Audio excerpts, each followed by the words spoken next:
Bienvenue sur le carrefour du Koutamakou, le lieu où le passé et l'avenir d'un peuple se rencontrent et se révèlent.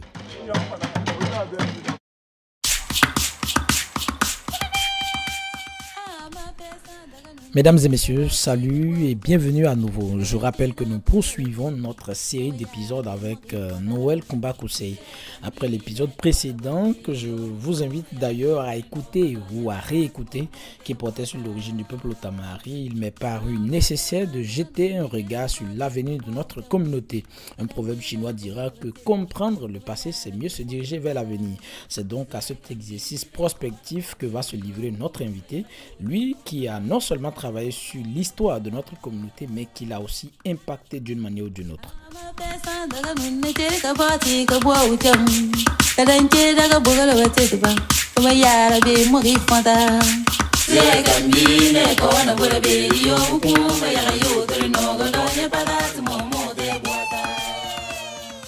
Alors Noël Kumba-Kusei, pour cette deuxième partie de notre entretien, nous parlerons prospective.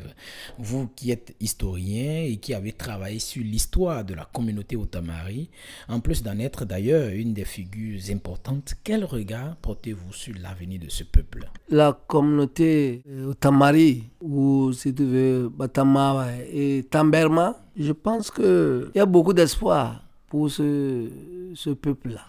Beaucoup d'espoir, pourquoi? Parce que c'est un peuple qui n'est pas satisfait de son état actuel et il ne se voit pas figé à un endroit donné. C'est un peuple qui a été toujours en mouvement, tel que nous avons eu à souligner. Et aujourd'hui, il continue de faire la même chose. D'où la diaspora de ces peuples-là. À travers les autres départements donc, du Bénin ici. Au niveau du Togo, j'ignore un peu les migrations vers le Togo là-bas.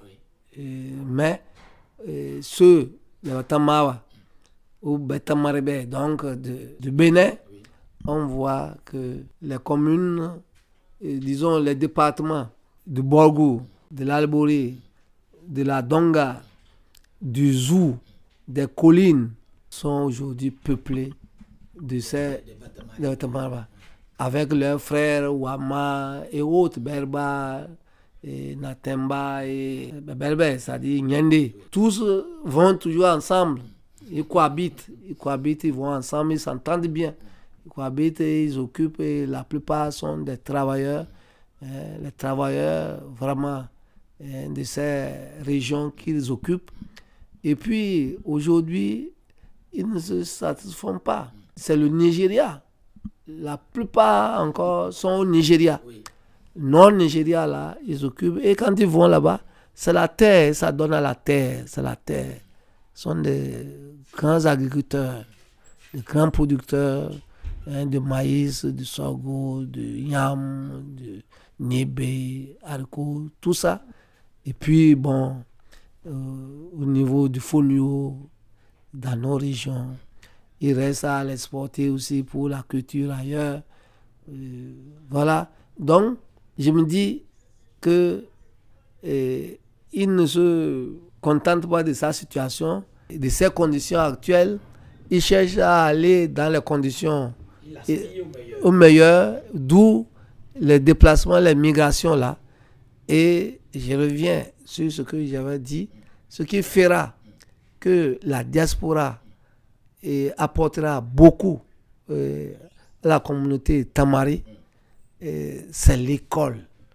Il faut que les gens envoient les enfants à l'école, qu'ils ne savent pas les envoyer, qu'ils puissent étudier, aller loin, évoluer et devenir enfin des cadres, des responsables politiques et autres. Et là, aussi bien au niveau donc, du Togo, au niveau du Bénin, j'ai vraiment espoir que quand on voit les statistiques, ça ne regresse pas, ça monte.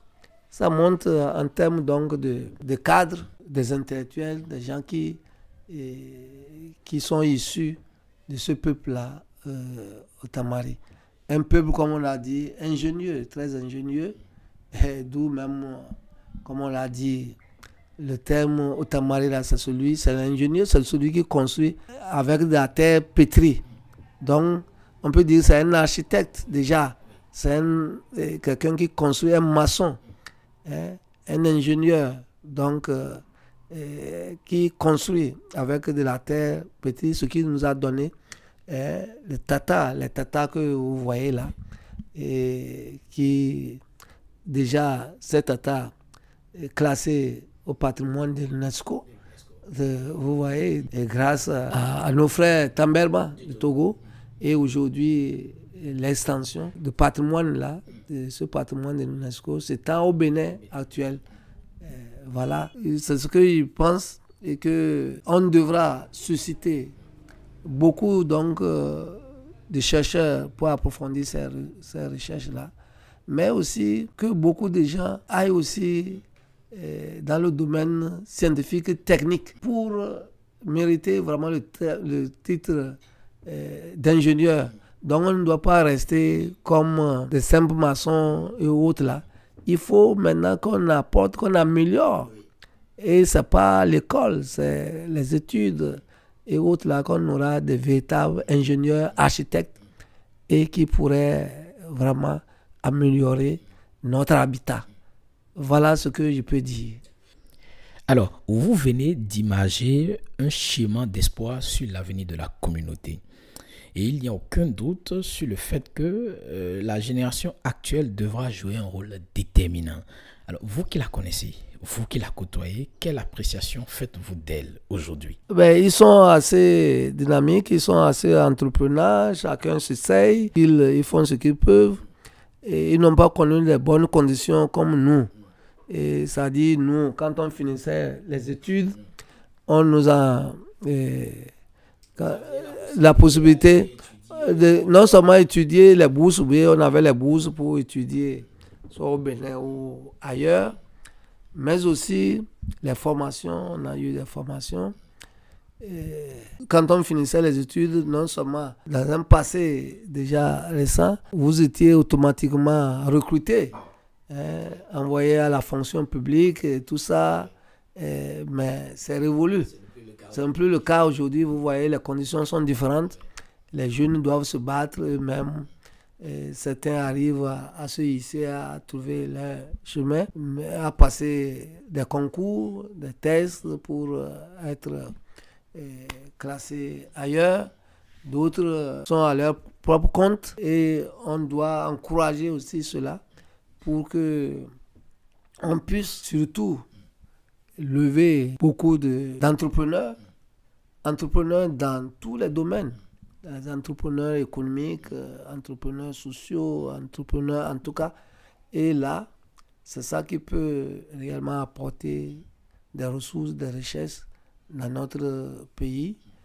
Et je pense que la Commission nationale linguistique, dont le président Nata Justin est à pied d'œuvre pour que réellement la Commission nationale linguistique de Tamari et aussi, comme j'ai dit, la culture et autres puissent se développer et apporter vraiment du mieux pour que nous améliorons les conditions, nos conditions de vie et de travail.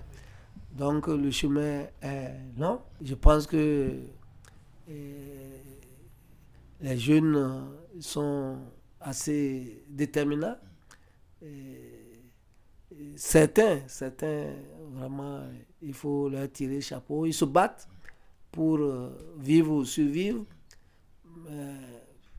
Malheureusement, certains se découragent, ça donne à l'alcool, et tout en ayant leur diplôme en poche, licence, maîtrise, même doctorat, et ils vont traîner à longueur de journée dans les cabarets de Tchoukoutou ou de Surabi, qui déciment énormément donc des gens. Et là, non. Et on ne peut pas avoir un diplôme en poche et rester dire que je n'ai rien à faire. Il faut réfléchir. On doit réfléchir, trouver ce qu'on peut faire. En tout cas, il n'y a pas de quoi s'asseoir. Non. On ne peut pas faire les études, dire que je n'ai pas trouvé de travail, ça donne à l'alcool et terminer là. Non, ça, ce n'est pas vrai. On devrait trouver quelque chose à faire quitte vraiment à évoluer, à être soutenu par l'État, mais aussi par d'autres personnalités. Alors, nous tendons vers la fin de cet entretien. Noël Koumba-Kosei, mais une question me vient à l'esprit. Après une vie aussi pleine comme la vôtre, si vous vous retrouvez aujourd'hui en face de votre petit-fils ou de votre petite-fille, quel est le plus grand conseil que vous lui donneriez en quelques mots? Comme je l'ai dit, il faut qu'il travaille bien, qu'il réussisse à ses examens et autres là, et qu'il fasse le métier de son choix. Mais il faut l'encourager vraiment, il faut qu'il fasse les sciences, la technique. Et c'est ça qui peut nous apporter vraiment au développement, pour nous amener au développement. Et on ne peut pas non plus aller au développement sans connaître notre passé, notre histoire, d'où les recherches sociologiques, historiques, qui permettent réellement donc d'apporter un développement, d'amener les techniciens, les ingénieurs à développer notre région et partant contribuer au développement de notre pays. Noël Koumba-Kosei, votre mot de fin pour boucler cet entretien. Bon, le mot de fin, je te remercie cette initiative prise et je souhaite que tu puisses rencontrer d'autres personnes qui sont même encore mieux outillées que moi. Il y a beaucoup de cadres, de hauts cadres, et anciens, doyens, comme moi, mais aussi de jeunes cadres aussi, qui ont une certaine expérience assez riche de notre pays, mais aussi de notre peuple Outamari Tamari.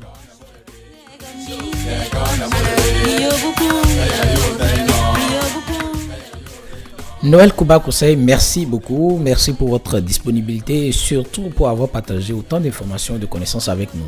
C'était vraiment un honneur pour moi de vous avoir comme le tout premier invité de ce podcast. Nous allons sans doute nous retrouver très prochainement pour échanger sur bien d'autres sujets sur le Koutamakou. Merci à vos auditeurs de Carrefour du Koutamakou. Je vous donne rendez-vous aussi très bientôt pour d'autres découvertes. D'ici là, mesdames et messieurs, portez-vous bien. Yo,